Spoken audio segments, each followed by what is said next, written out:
Speed dating.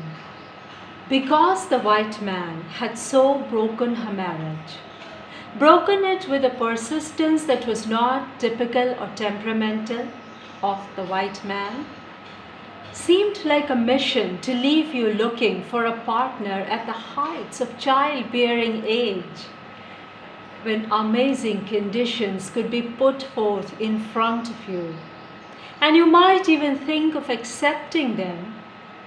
People do amazing things in love.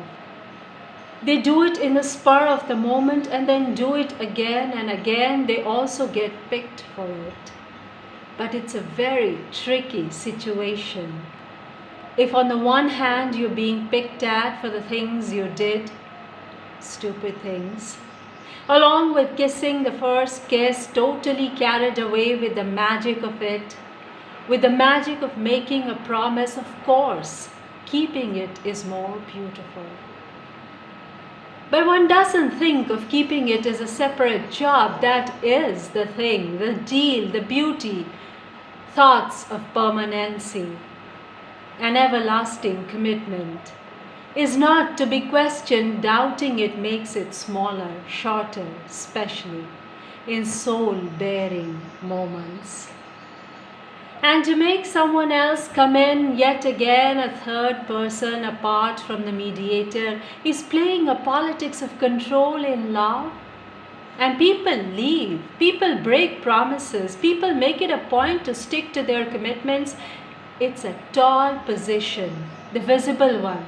Not that he's still around, but he has not left.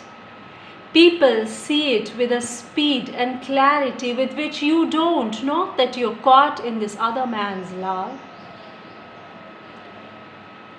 who asks you ahead and leaves you flat, and as the sadness engulfs you, and as the transit prolongs, and the transition doesn't happen, the stickiness begins to turn into choke point. And you begin to try to remove that exact point where things are sticking. And dear Susanna,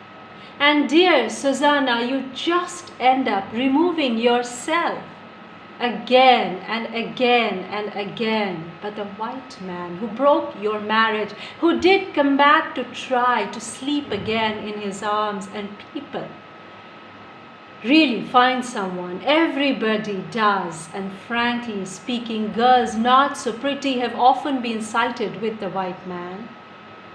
This is not to say that I'm a slave of the white man, or that being with the white man I consider as the highest point of being, and truly keeping that promise was very dear, dear Susanna.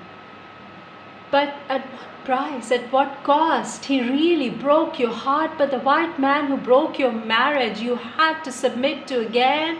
And although talks of slavery are very common these days, such are the demands men exert over women. And the white man is no exception, and the white man is famous for his brutality. You do not get him, dear Susanna. When the talk is so much about getting men, even getting them back, the ones who broke your heart, the ones who broke your heart, and the ones who broke your marriage.